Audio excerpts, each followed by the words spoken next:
मां इहो मञियां थी त चाहे कोई बि असां सां कुझु बि कमु वठण जी कोशिशि करे, चाहे हुन जा कम केतिरा बि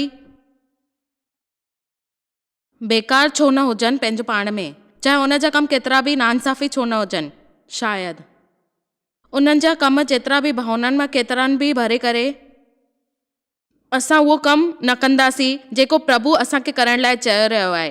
असां कल्ह खां बचण लाइ उहो मुमकिन कोशिशि कंदासीं। प्रभु असां सां गॾु आहे ऐं उनखे साबित करण लाइ मां हिकु वचन ॿुधाए रही आहियां जेका उत्पत्ति में 13 में असांखे मित्रता पूर्वक रहणु घुर्जे। मां नाराज़ न थींदसि, मां तनक मिज़ाज न आहियां, मां क्रोध में जीवन न गुज़ारींदमि, मां कूड़ न ॿुधंदसि, मां नाराज़गीअ में न रहंदसि, मां शांती क़ाइमु करण वारो माण्हू आहियां। इहो चई करे वधीक सुठो महसूसु थींदो आहे न, इहो चवण जी तुलना में मां जाम गुस्से में आहियां, मां इन जे बारे में जाम ॻाल्हाईंदमि, मां इहो न सोचींदमि मां ॿाहिरि वञी करे कुझु बि करे सघंदसि, मां ग़लति सोचे रहियो आहियां। उत्पत्ति 13 में असांखे हीअ कहाणी ॿुधाई आहे कि तव्हांखे हिन जे बारे में अब्राम ऐं उन जे भतीजे लूट जी ॻाल्हि ॿुधाईंदसि जेकी वधीक आशीष मिलंदी आहे। उते एतिरा मेवशी हुया जेके हुननि चयो न, उहो सभु मेवशी हुननि सां गॾु खाईंदा हुया। न सिर्फ़ु एतिरा, सिर्फ़ु इन करे जेको बि सेखारियो हुयो उन्हनि चयो जेका कर्मचारी हुया उन्हनि खे ॾिसणु घुर्जे जेकी अणबिती मिठी ॻाल्हियूं आहिनि, छो त उहे हिकु फ़ैसिलो करण जी कोशिशि करे रहिया हुया।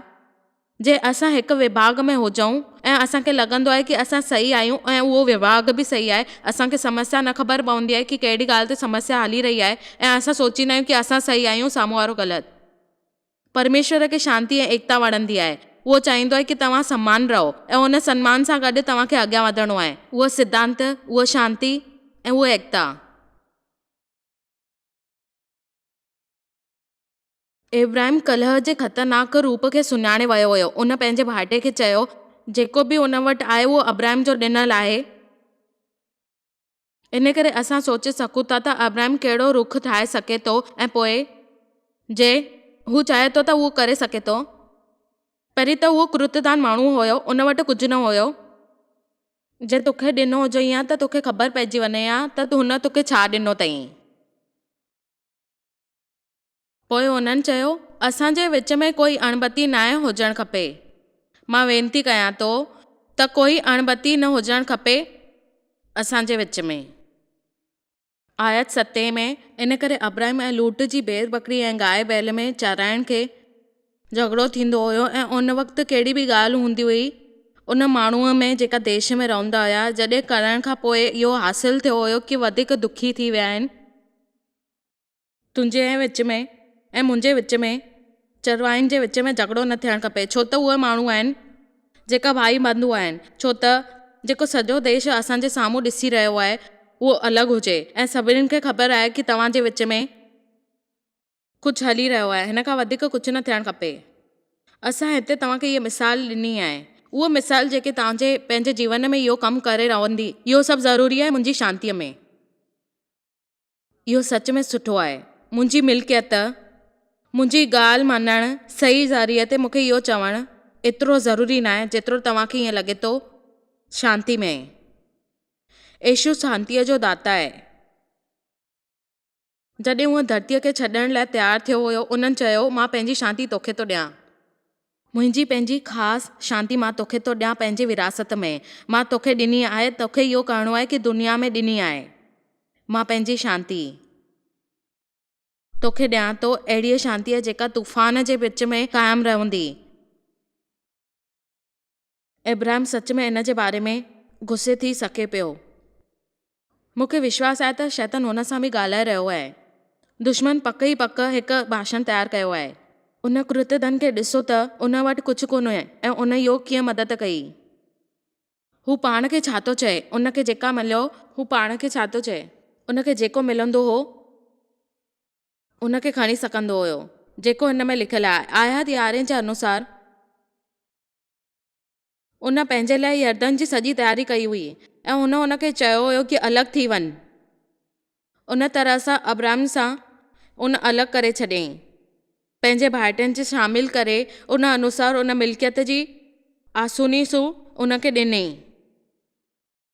आयत 14 में जॾहिं लूत अब्राहिम खे अलॻि थी वियो हुयो तॾहिं उनखे ख़बर पई कि हुन अब्राहिम खे चयो हुयो आख़िर खणी करे उन जॻह ते उते हुनखे वठी वियो ऐं हुनखे अलॻि अलॻि रूप ते दृष्टि ॾिनई ऐं चयईं कि तूं शायदि पंहिंजे हालतुनि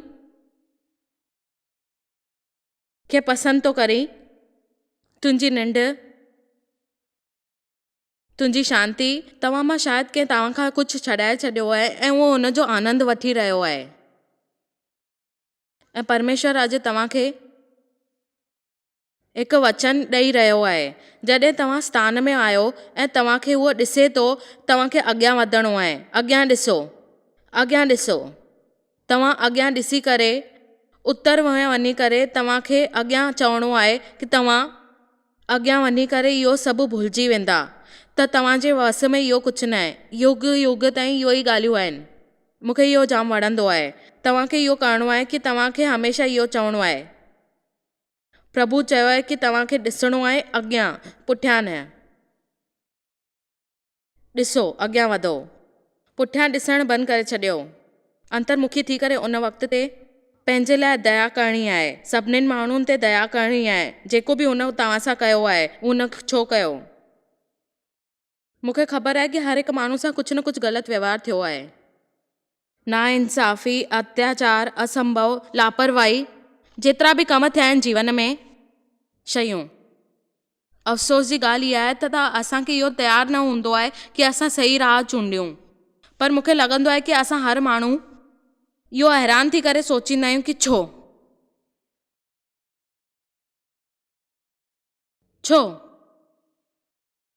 मुंहिंजो तोसां एतिरो सुठो व्यवहार करण खां पोइ बि तूं मूंसां। हाणे मां बिल्कुलु बि अचरज न खाईंदी आहियां। मां चवंदी आहियां मां हिन खे पाण खे रोकणु न ॾींदसि, मूंखे दुख न थींदो, पर मां तबाह थियण वारी न आहियां। मां चाहे हेठि किरी पवां पर मां वरी उथी वेंदसि। मां कंहिं ॿिए जे रोमियो 12:16। तव्हां कुझु सिखी रहिया आहियो? चङो ध्यानु ॾियो। इहो हिकु वचन आहे जेको मां तव्हांखे ॿुधायां थी। रोमियो 12:16 में पाण में हिकु जॾहिं मन रखो। असां सोचींदा आहियूं काश तव्हां मां मूंखे प्रेम करे रहियो हुजां त वचन ॾिसी रहियो हुजां, तव्हां मां मूंसां शांतीअ रहण जी उमेदु आहे।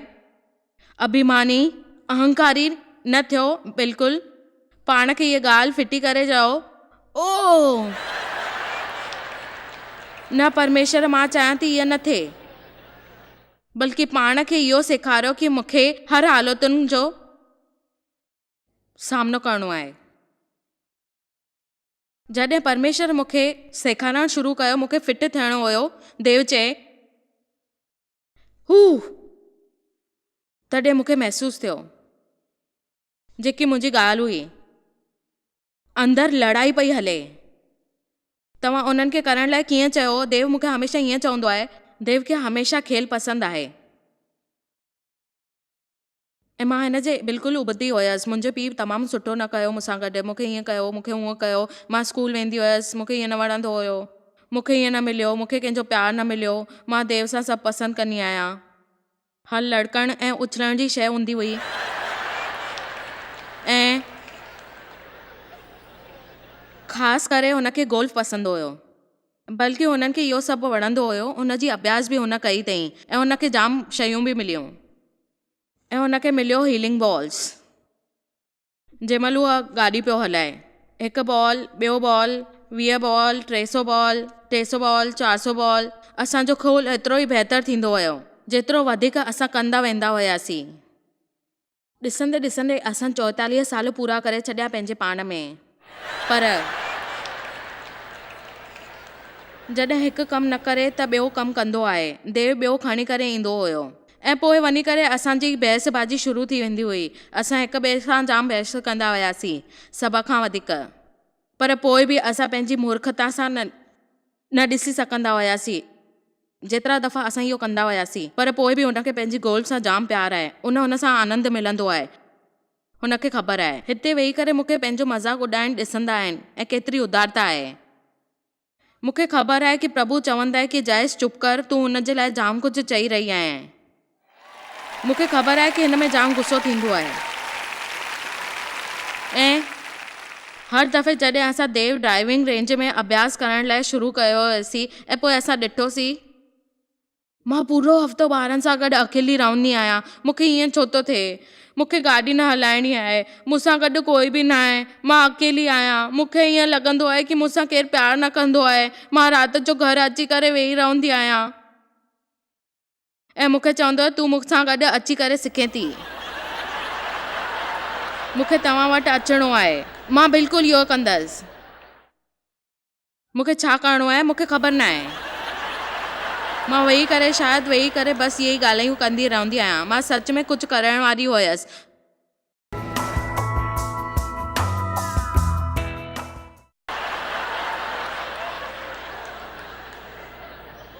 आख़िर में मां सोचियो देव रुकण न,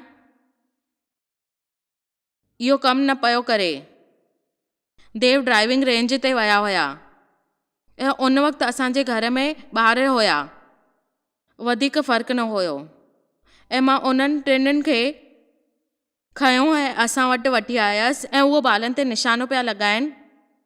हू पुठियां मुड़ी ॾिठो ॿारनि सां गॾु ऐं उन्हनि चयो त हीअ छा आहे? ऐं हुननि चयो छा ॻाल्हि आहे, तूं हिते छा करे रही आहीं? मां हारिजी वियसि, मूंखे गोल खेॾणु सिखणो आहे।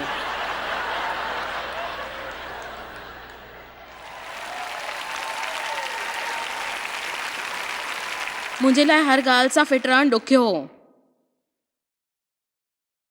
पर उहो करणु मुंहिंजे लाइ सभ खां वधीक सुठो कमु हो। जॾहिं तव्हां ॾिसो था कि ॿियनि माण्हू बदिलण वारो न आहे त तव्हांखे अॻियां वधी करे पंहिंजो पाण खे बदिलणु खपे। जे घोड़ो मुंहं लाइ तव्हांखे लही वञणु खपे। उन तां हिकु नई योजना ठाहियो। आमेन। ऐं जे ॿियो माण्हू फिट नथो ठहे त पोइ तव्हां फिट थियो ऐं तव्हांखे इन जे करे पंहिंजो पाण खे शामिलु करे सघो ऐं तव्हां चई सघो कि हीअ ॻाल्हि फिट आहे। तव्हां उन जे लाइ करे सघंदा आहियो कुझु बि। तव्हां उन ते असरु करे सघंदा आहियो। मां फिट रही सघंदी आहियां। कोई बि माण्हू हुजे, कहिड़ी बि हालत हुजे, मां इहो करे सघंदी आहियां। मूंखे ईअं ख़बर आहे, मूंखे इहो जाम वणंदो आहे। मां इहो करे सघंदी आहियां। मूंखे सभिनीनि सां गॾु निम्रता सां गॾु रहणो आहे। मां मित्रता पूर्वक इहो सभु करे सघंदी आहियां। मूंखे हिन सां प्यारु आहे ऐं उहो तयारु आहे सभु कुझु करण लाइ। माण्हुनि सां सुठो व्यवहार करण में सुठो संबंध आहे इहो। मां चयो माण्हुनि सां दोस्तीअ रहण में तमामु सुठी ॻाल्हि तरीक़ो हूंदो आहे। इहो ॼाणण में तव्हांखे इहो छा पसंदि आहे ऐं असां हुन जे बारे में ॻाल्हाइणु चाहींदा आहियूं जेका असांजी इच्छा हूंदी आहे ऐं तव्हां पंहिंजे पाण खे ॿुधाईंदा आहियो। मां तव्हांखे पंहिंजा वीचार ॿुधायां थी। जे तव्हांखे सुठे नमूने सां ॻाल्हाइणु अची वियो त तव्हां उहो घुरे सघंदा आहियो ऐं तव्हांजो वर्ताव ख़बर पइजी वेंदी ऐं तव्हांखे लॻंदो हे यीशु। फिलिपियंस 2:4 में मतलबी माण्हू ॿियनि जी पसंदि नापसंदि जी परवाह न कंदा आहिनि। असां सच में न कंदा आहियूं। असांखे सिर्फ़ु ईअं लॻंदो आहे कि असांजी परवाह केरु करे थो। फिलिपियंस 2:4 में हर कोई पंहिंजे ई भले जी न पर ॿियनि जे भले जे लाइ बि सोचे। इहो लिखियलु आहे हिन में त पंहिंजे फ़ाइदे जी चिंता न कयो पर ॿियनि जी कयो। चिंता न कयो तव्हांखे छा खपे, पर तव्हांखे उहा ॿियनि माण्हुनि जे लाइ भलाई करणी आहे ऐं चिंता करणी आहे। ऐं उहो चए थो माण्हुनि में ॾिसो, तव्हांखे प्यारु करिणो आहे सचाईअ सां ऐं हुननि सां। हर आर्तवार तव्हां अची करे गिरजे में वेंदा आहियो ऐं चवंदा आहियो कि तव्हांखे प्यारु आहे। तव्हां धार्मिक आहियो ऐं गिरजे वञी इहो चवंदा आहियो। तव्हांखे इहो ख़ाली चवणो न आहे, तव्हांखे करिणो आहे। सचे प्रेम जो चवणु इहो आहे, ख़बर अथव देव पूरो हफ़्तो महिनत कंदो आहे, उन जे लाइ ब्रेक ज़रूरी आहे। प्रभु मां सुठा रुख रखंदसि, पोइ मूंखे विश्वास आहे त जीअं सुठा रुख रखंदसि पोइ बि मां तव्हांखे ॿुधायां थी, देव जे दिलि में इच्छा हूंदी जेका कुझु कमु करणा आहिनि मूंखे करणा आहिनि। पर असां हमेशह चाहींदा आहियूं त ॿियनि माण्हुनि खे शुरूआति करणु खपे। असां हमेशह खे ईअं लॻंदो आहे की ॿिया माण्हू सही न आहिनि। मां ॾिसी सघां थी माण्हुनि में केतिरी ग़लति फ़हमियूं आहिनि ऐं उहे दिलचस्प ॻाल्हियूं आहिनि। ख़बर अथव माण्हू ईअं छो चवंदा आहिनि, छो त परमेश्वर हुनखे कुझु चवण जी कोशिशि करे रहियो आहे। जंहिंखे ॼाणण जी हुनखे वधीक शौक़ु हूंदो आहे। ईअं न कयो, इहे सभु बकवास ॻाल्हियूं आहिनि। तव्हांखे गुस्से सही में लॻंदो आहे, तव्हांखे क्रोध ईंदो आहे, नाराज़गी थींदी आहे, मुंझियल पिया हूंदा आहियो सॼो ॾींहुं। तव्हांखे शायदि ईअं ई लॻंदो आहे की तव्हां स्वर्ग में अची विया आहियो, तव्हांखे स्वर्ग जो दरवाज़ो मिली वियो आहे। पर ईअं न थींदो आहे। तव्हांखे सुठी ॻाल्हियूं करणियूं आहिनि ऐं उहा सुखी प्राप्त करणा आहिनि ऐं तव्हां वञी करे पोइ स्वर्ग जे द्वार ते बीह सघंदा आहियो।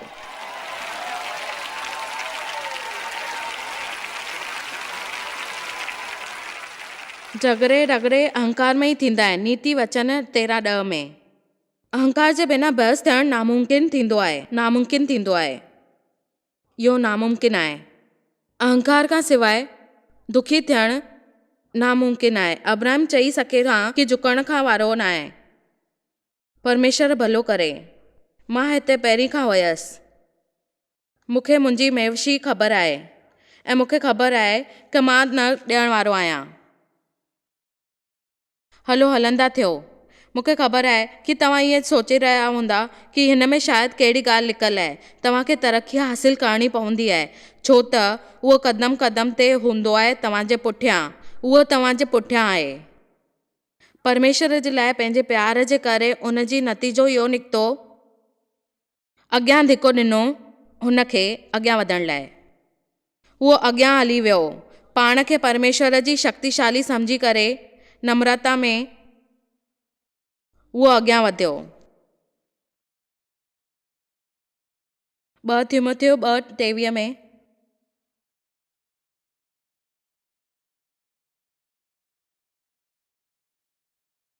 ॾिसो, पूरी बाइबल में हिन जे बारे में वचन आहिनि। परमेश्वर चाहियो त असां दोस्तीअ में रहूं। छा तव्हां मां कोई पंहिंजी थोरी ग़लती ॻोल्हे रहियो आहे?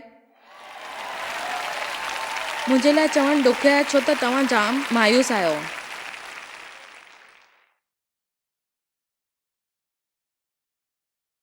ॾिसो, मूंखे सभिनीनि जे लाइ पंहिंजा सॼा राज़ खुलणा पवंदा आहिनि ऐं तव्हांजो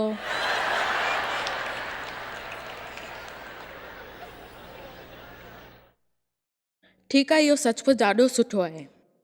2 तीमुथियुस 2:23 में अलॻि थियणु पंहिंजे मन में अचणु न ॾियो। इन जो मतिलबु इहो आहे त तव्हां जॾहिं बि इहो सोचो था कि मूर्खता था कयो कि तव्हां अलॻि था थियो, तव्हांजो दिमाग़ु तव्हांखे कोशिशि करे रहियो आहे। उहो चए थो कि तव्हां अलॻि थी वञो, पर तव्हांखे हुनखे नकार करणो आहे ऐं चवणो आहे कि असां अलॻि न थींदासीं। इहा ॻाल्हि पंहिंजे संबंध में अचणु न ॾियो।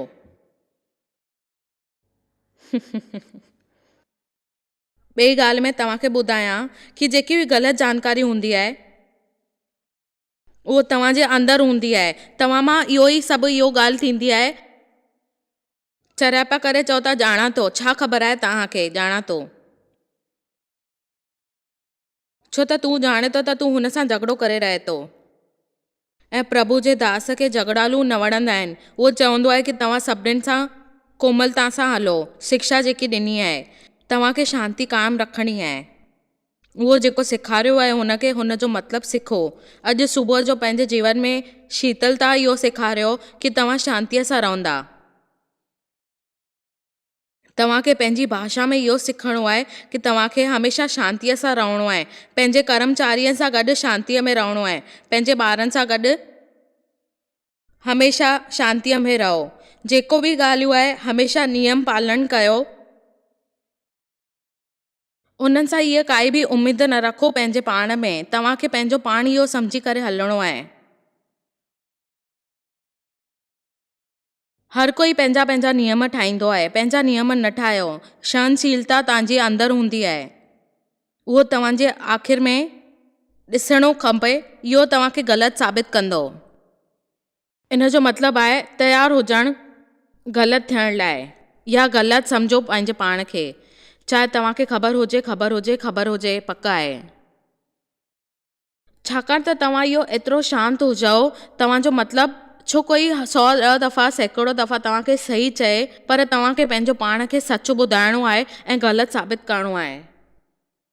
असांखे पंहिंजे पाण जो अपमान न पसंदि आहे। असांखे महसूसु थींदो आहे की असां इहो कीअं कयो, पोइ असां चवंदा आहियूं शायदि मां ई ग़लति हुयसि, ऐं पोइ असां हुन लाइ सुठो बहानो ठाहींदा आहियूं ऐं ठाहिण जी कोशिशि कंदा आहियूं। अज्ञानता भरियल सवालनि ते बेवकूफ़ी भरियल वाद विवाद सवालनि ते, इहे कहिड़ी तरह जी ॻाल्हियूं आहिनि? अजायूं ॻाल्हियूं आहिनि, तुच्छ ॻाल्हियूं आहिनि, ऐं हिक ॿिए सां पंहिंजे पाण खे बहस करणु ऐं पंहिंजे पाण में लड़णु। नंढो रस्तो कहिड़ो आहे? असांखे निकिरणो पवंदो। मां पुछां थी नंढो रस्तो कहिड़ो आहे?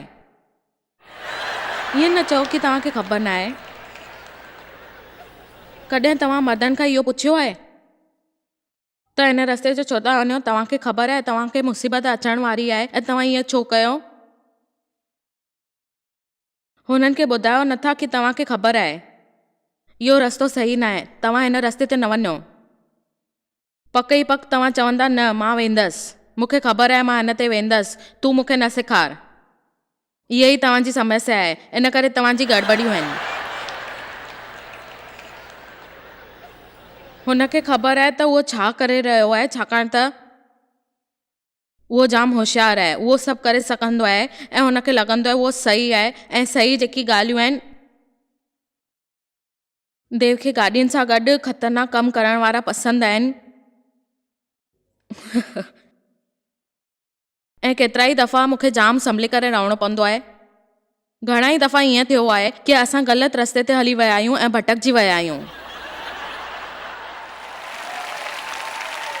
उहो मूंखे चवण जी कोशिशि कंदा आहिनि त हुते वञण जो न आहे संबंध, नंढो रस्तो हुयो, हिन करे मां इहो रस्तो खयो, मूंखे ईअं न ख़बर हुई।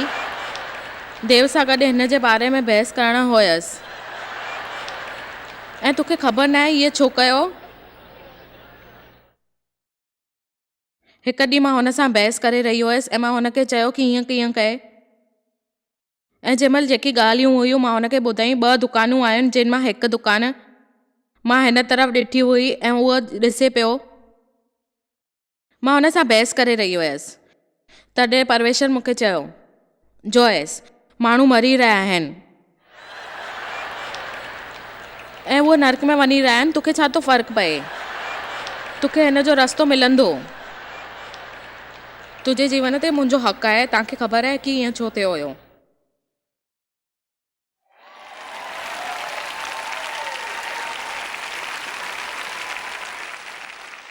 हलो अभ्यास कयूं। मां सोचां थो मां सही आहियां, पर मां ग़लति थी सघां थो। देव, तूं इहो चई न रहियो आहीं।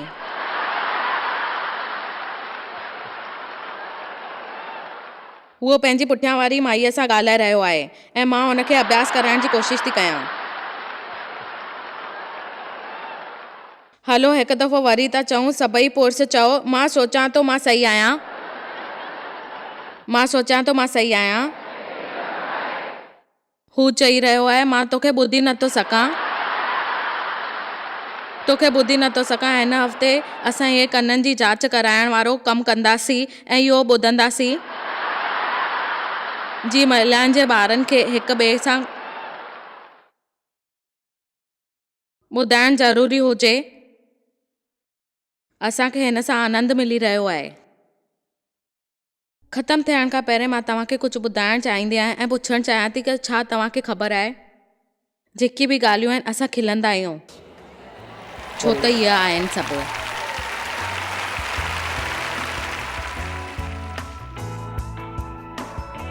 हिकु कुरिन्थियंस 13:5 में जे अनुसार इहो लिखियलु आहे कि प्रेम उते ई न हलंदो आहे जिते असांखे भलाई नथो चाहे, झुकण न हूंदो आहे, गुस्से में क्रोध में जेकी ॻाल्हियूं उहो मिज़ाज नथो ठहे, पाण सां गॾु थियल न आहे। जेको हिसाबु उहो चए थो इहे सचपच ॾिसी सघूं था। असल में प्रेम हलंदासीं असां सच में वधीक सुठा थींदासीं ऐं असांखे उहा शांती मिलंदी।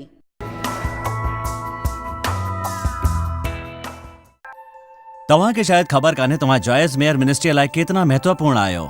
असां तव्हांजी क़दर कयूं था ऐं पंहिंजे दोस्तनि ऐं भागीदारनि खे धन्यवाद करियूं था जंहिंजे करे दुनिया भर में सेवा करणु मुमकिन थियो आहे। असां मिली करे बुखियनि खे खाराईंदा आहियूं, ग़रीबनि खे कपड़ा ॾींदा आहियूं ऐं देश खे हिकु शुभ संदेश ॾेई रहिया आहियूं। महिरबानी करे अॼु ई jmmindia.org ते असां खां संपर्क कयो। प्रार्थना जे लाइ, विनती करण जे लाइ, असांजे संसाधनों जे बारे में ऐं वैदिक ख़बर वास्ते, जॉयस जी सभाउनि जो वक़्तु ॾिसण वास्ते, असांजा भागीदार ठहण वास्ते, जीअं असीं सॼी दुनिया में मसीहा जो प्रेम विरायूं।